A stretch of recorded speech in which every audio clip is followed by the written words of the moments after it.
శుభములు కలుగు నీకు.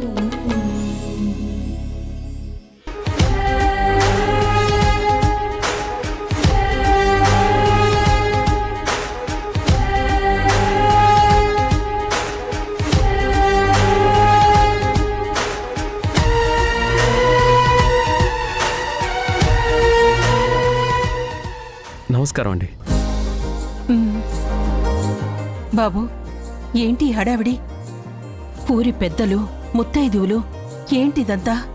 ఏమండి, గుమ్మం ముందు వరకు వచ్చిన వాడిని విషయం చెప్పకుండా ఉంటానా? కూర్చొని మాట్లాడుకోవాల్సిన విషయాన్ని నిలబడి 4 నిమిషాల్లో తేల్చలేం కదా. మీరు రండి, తాంబూలాలు అక్కడ పెట్టేయండి. రండి రండి.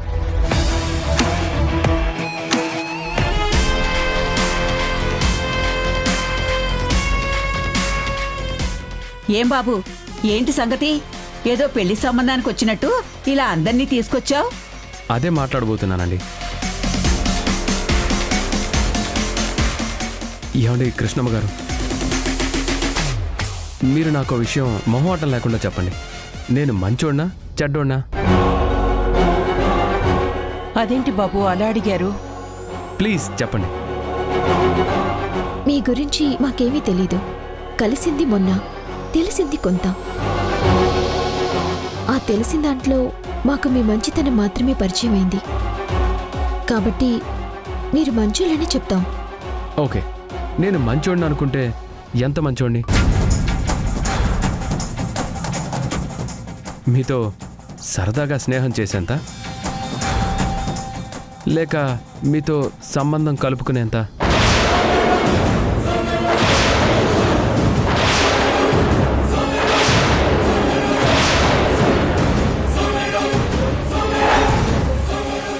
బాబు, ఏమంటున్నారు మీరు? ఏం లేదండి, నేను మీ పెద్దమ్మాయి వారాహి గారిని ఇష్టపడుతున్నాను.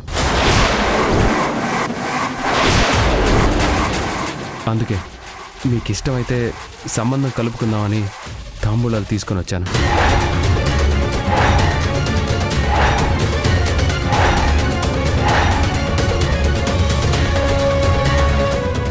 మిస్టర్ రఘు, మీకు నా గురించి ఏం తెలుసని సంబంధం మాట్లాడడానికి వచ్చారు? పెళ్లి చూపులకు వెళ్ళినప్పుడు అబ్బాయి గురించి అమ్మాయికి, అమ్మాయి గురించి అబ్బాయికి ఏమీ తెలిసి ఉండదు. కానీ ఆ ఒక్క చూపులోనే ఓ అభిప్రాయం ఏర్పడుతుంది. ఆ అభిప్రాయం ఆధారంగానే తర్వాత తాంబూలాలు తీసుకుంటారు. అలాగే నేను కూడా మొన్న మిమ్మల్ని చూశాను. చూడగానే నచ్చేశారు. ఆ క్షణమే మిమ్మల్ని చేసుకోవాలని ఫిక్స్ అయిపోయాను.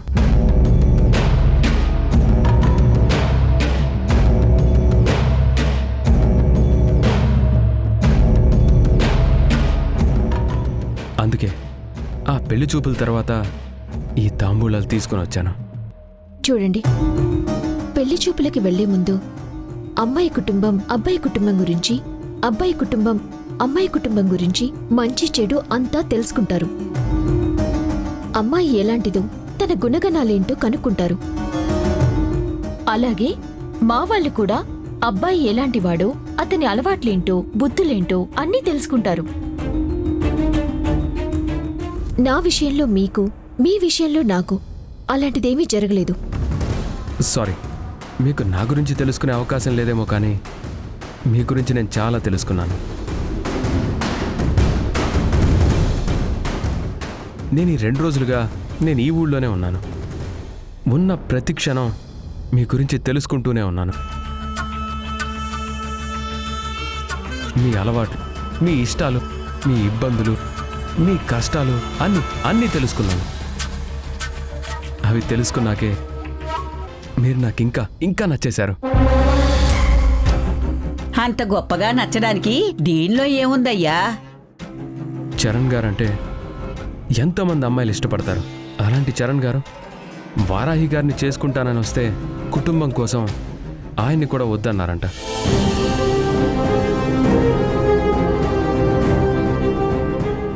అక్కడే ఆవిడ క్యారెక్టర్ ఏంటో అర్థం అవ్వట్లేదా? అందుకే నాకంత నచ్చారు.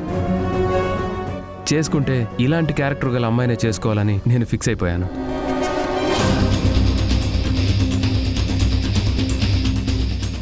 మీరు మా అక్క గురించి తెలుసుకుంటే మేం మీ గురించి తెలుసుకోక్కర్లేదా? తెలుసుకోవాలి, తెలుసుకోండి. నా గురించి తెలుసుకోవాలంటే మీరు సూరత్ వెళ్ళాలి. అక్కడ నా గురించి ఎంక్వైరీ చేస్తే అందరూ ఒక్కటే మాట చెప్తారు. ఆ ఒక్క మాట తెలుసుకోవడానికి మీకెన్ని రోజులు కావాలో చెప్పండి. తెలుసుకున్నాక ఏకంగా డైరెక్ట్గా పెళ్లి పెట్టేసుకుందాం.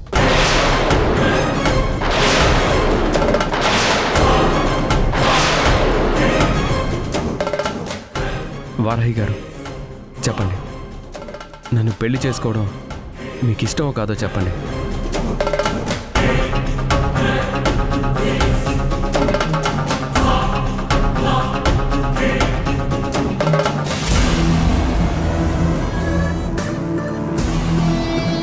లేదు, నాకిష్టం లేదండి.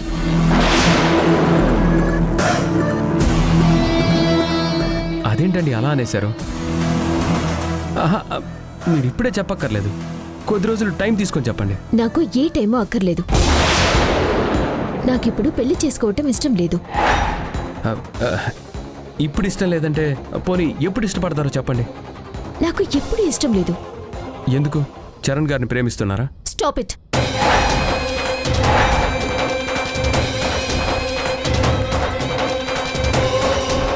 మీరిలా ప్రశ్నించి నన్ను ఇబ్బంది పెట్టే రైట్స్ మీకు లేవు.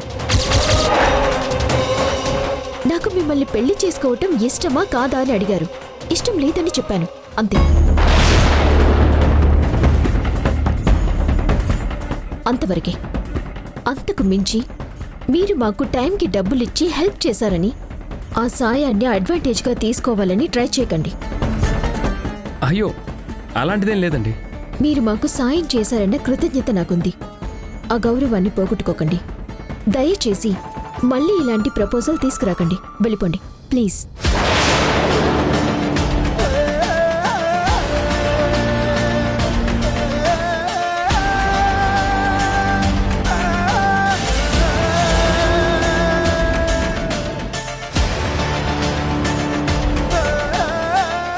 కృష్ణమ్మ గారు, వారాహి గారు ఏదో బాధలో ఉన్నట్టున్నారు, కొంచెం మీరైనా చెప్పండి. బాబు, ఈ విషయంలో వారాహికి చెప్పేదేమీ లేదు. తనకి ఇష్టం లేకుండా నేను బలవంత పెట్టలేను. మీరు బయలుదేరిపోవచ్చు. ఏవండి రఘురామ్ గారు, ఈ అబ్బాయికి మన ఊరు కొత్త, మా ఇల్లు కొత్త. మీరితనితో కలిసి మా ఇంటికి వచ్చే ముందు మీరైనా ఇతనికి చెప్పాలి కదా. ఎందుకు చెప్తారు? మీరు పెద్ద మనుషులని పొగడగానే ఎగేసుకుంటూ వచ్చేస్తారు.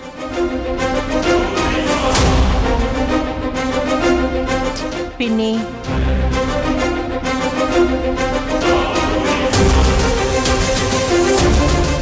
ఏమనుకోకుండా అందరూ బయలుదేరండి.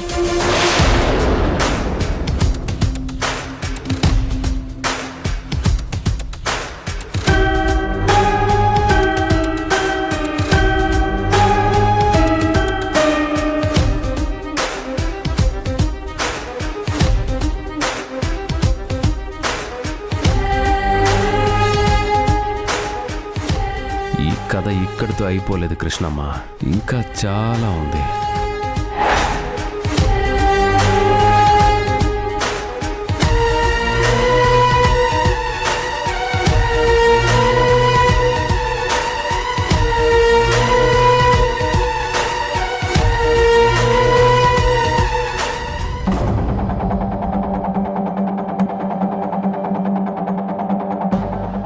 నా పిల్లలు నా పగలో భాగం అవ్వాలని నేనెప్పుడూ కోరుకోలేదు. వాళ్ళెప్పుడు సంతోషంగా ఎప్పుడూ నవ్వుతూ ఉండాలనుకున్నాను. ఎలాంటి చెడు వాళ్ళకి జరగకూడదని ఆ దేవుణ్ణి ప్రార్థించేదాన్ని.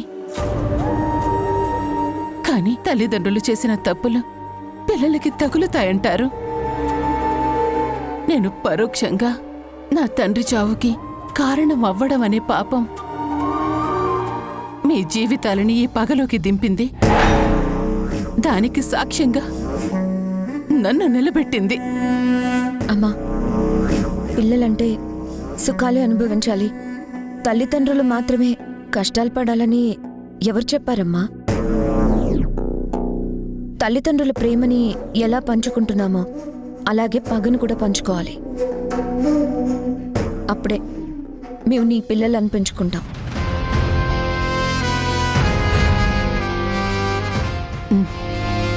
ఓకే, ఇప్పుడు నువ్వు రఘు అనేవాణ్ణి ఒక తురుపు ముక్కలా వాడుతున్నావు. అతను కరెక్ట్గా అనుకున్నది చేయగలడా? చేస్తాడమ్మా. చెప్పాను కదా, అతను రాజస్థాన్లో నాతో కలిసి చదువుకున్న వ్యక్తని. అతనేదైనా తేడా చేస్తే? ఇప్పుడు వస్తున్నాడుగా, నువ్వే మాట్లాడు.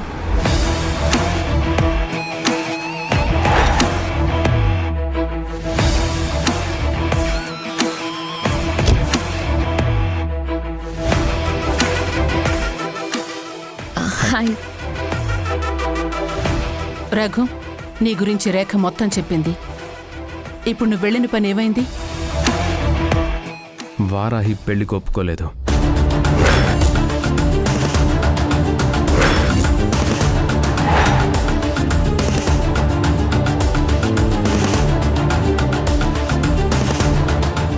వారాహి మనసులో ఇంకా చరణ్ ఉన్నాడమ్మా.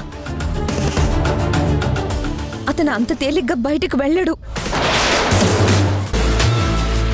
అతన్ని పంపించాలంటే నేను ఇంకా పెద్ద ప్లాన్ చేయాలి.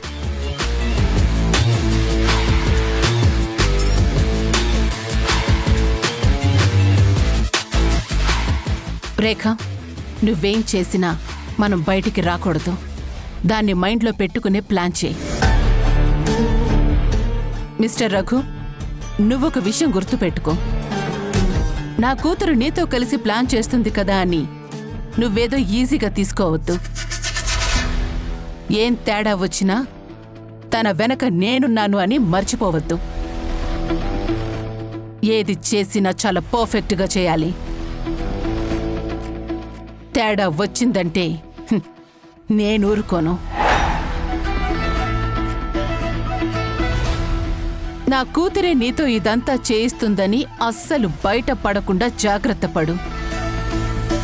అలాగేనండి, మీరు చెప్పినట్టే నేను రేఖ చెప్పిన స్టోరీని చాలా న్యాచురల్గా అల్లుకుంటూ వెళ్ళిపోతాను.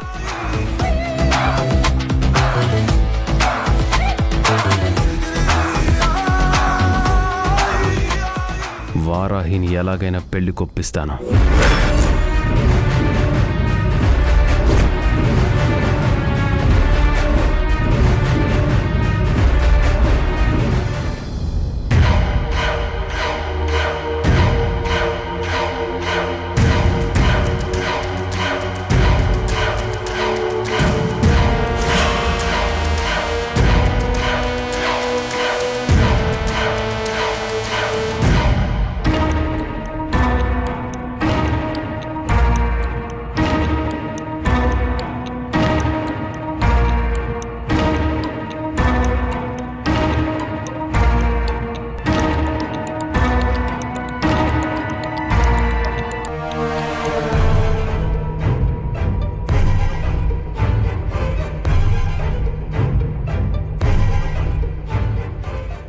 సునైనా, అక్క, ఏంటి అవేంటా అని చూస్తున్నావా?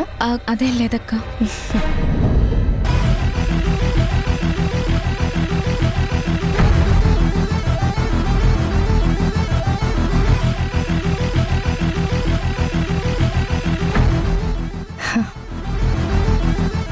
ఇవి ప్రణయ్ మిస్సింగ్ కేసు ఎంక్వైరీ చేయడం కోసం తెచ్చుకున్న మెటీరియల్.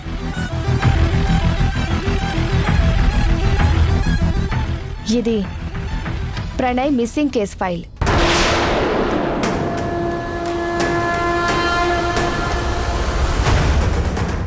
అమ్మో, అక్క పని మొదలు పెట్టేసింది.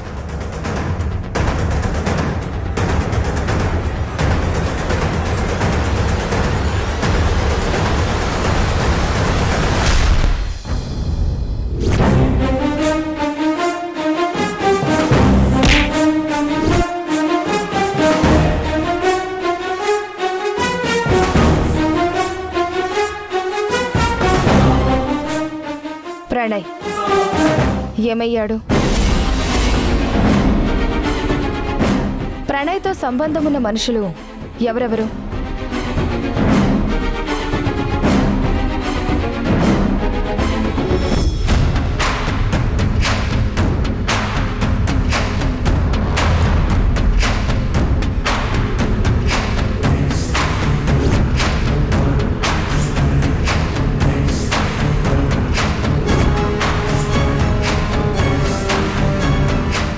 నిఖిల్,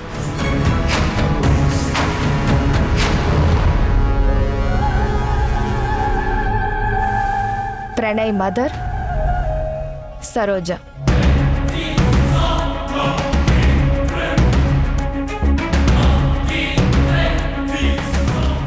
సునయన,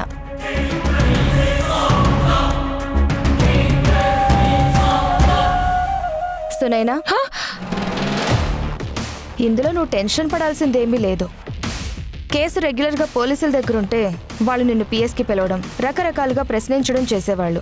కానీ ఇది మన మధ్య ఉంది కాబట్టి నువ్వు ధైర్యంగా ఉండు.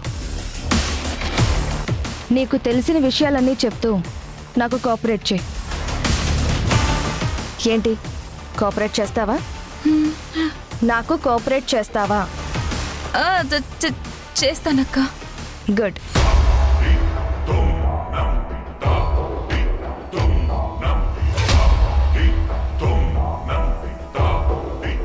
సునైనా, వారాహి అక్కిచ్చిన చైన్ ఏది?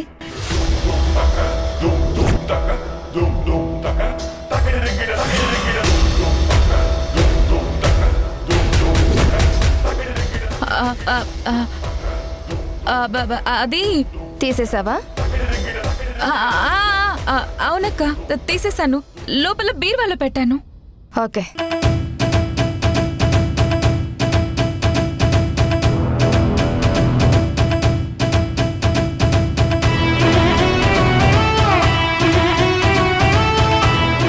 ప్రణయ్ మిస్ అయిన ఇల్లు.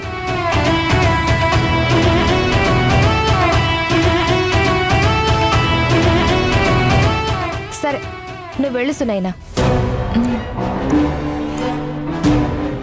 చైన్ ఏది? ఏమైంది? ఎక్కడ పడిపోయింది? మొన్న తనకి ఇవ్వాలని మెళ్ళో వేసుకున్నాను, కానీ నిఖిల్ చనిపోయిన టెన్షన్ లో చైన్ గురించి మర్చిపోయాను.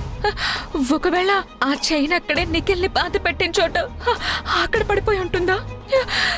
దేవుడా!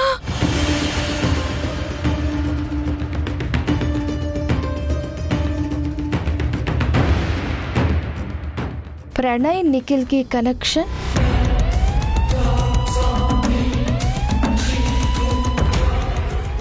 ఫ్రెండ్షిప్.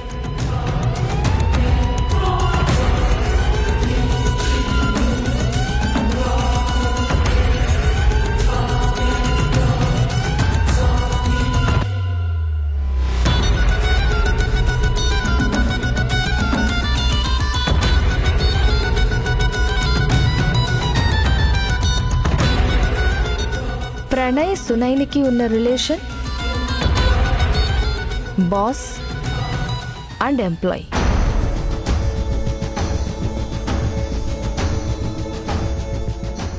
ఈ ప్రణయ్ సునైనాని తీసుకుని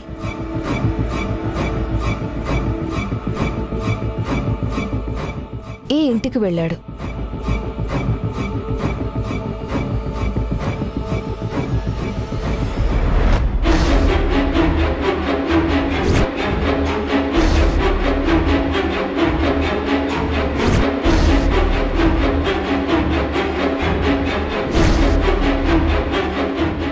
ఇప్పుడు నిఖిల్ కూడా కనిపించట్లేదు. అసలు ఈ నిఖిల్ ఏమయ్యాడు?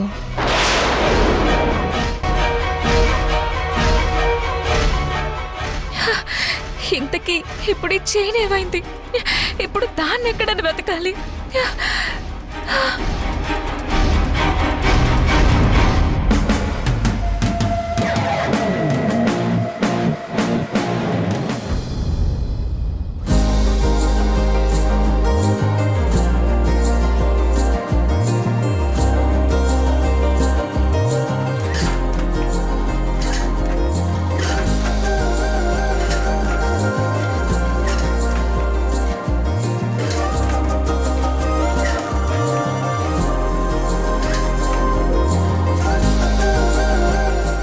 అమ్మా వారాహి,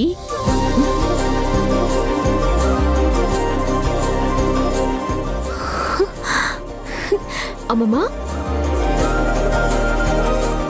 లైఫ్లో ఫస్ట్ టైం నా దగ్గరికి వచ్చి ఇంత ప్రేమగా పేరు పెట్టి పిలిచావు. ఇది కళా నిజమా? నిజంగా నేను పండగ చేసుకోవాలి. నీ మొహం పండగ చేసుకో. నిన్ను ముదనష్టపదని పిలవాలి. కానీ అలా పిలిచేటప్పుడు నా గొంతు పెద్దదైపోతుంది. అందుకే పేరు పెట్టి పిలిచాను.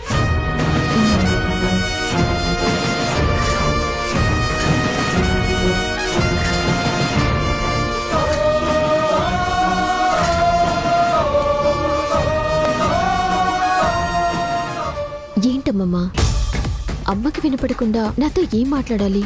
చాలా మాట్లాడాలే.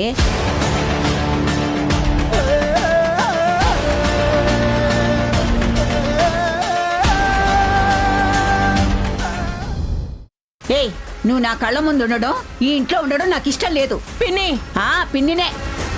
ఇష్టం లేని పెళ్లి చేసుకుంటే ఇంటికి మంచి ఎలా జరుగుతుంది? ఇష్టం లేనిదో ఉన్నదో ఏదో ఒక పెళ్లి చేసుకుని ఈ ఇంటి నుంచి ఈ ముదనష్టం వెళ్ళిపోతే మనకి ఖచ్చితంగా మంచే జరుగుతుంది. పిన్ని,